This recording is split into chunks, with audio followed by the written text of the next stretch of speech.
Jeg ved ikke, hvor godt du kan se mig, men du kan høre mig. Tag til på.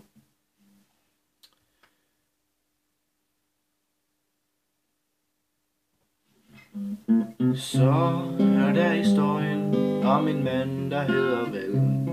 Han er 25, bor i Aarhus, og så er Ravn hans bedste ven.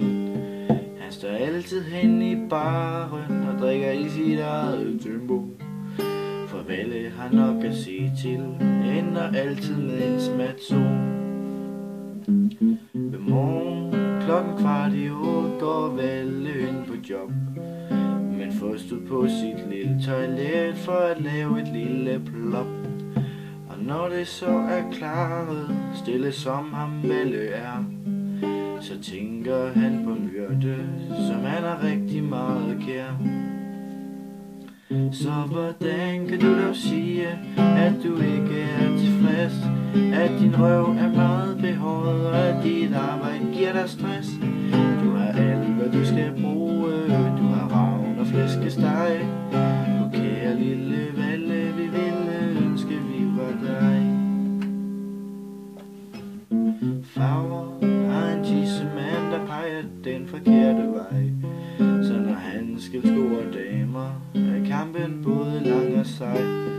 Han får aldrig årlig rose, lige meget hvilket vejr. Han bliver ofte kaldt en taber, som der er ingen, der har kær. Og når det så er weekend, vil han prøve at lave skæg. For Låsby hader hans brutter, som lugter klamt af rådne æg. Der lugter hele dagen lang, så han ryger sig altid skæv. Og hvis nogen vil op og slås med ham, får han fandme selv de tæv. Så hvad fanden får jeg til at tro, at det var rigtigt, hvad vi sang? For Farver, han er en ener, og hans tissemand er lang. Han er super mega meget sten, og hans hår er pisseflot. Han har massevis af venner og bor på et kæmpemæssigt slot.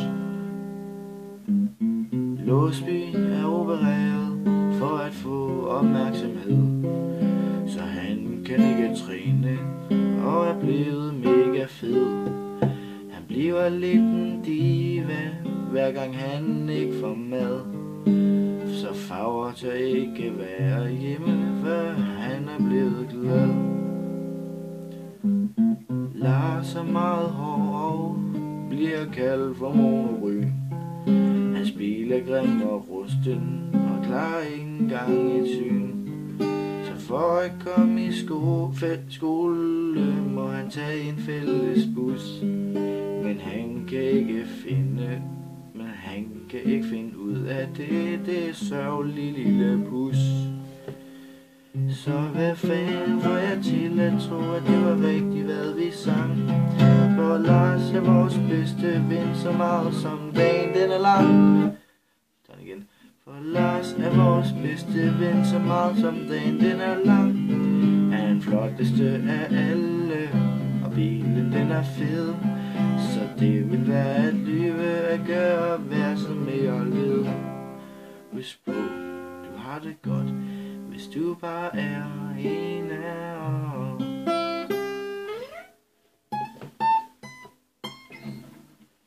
Håber du forstår det.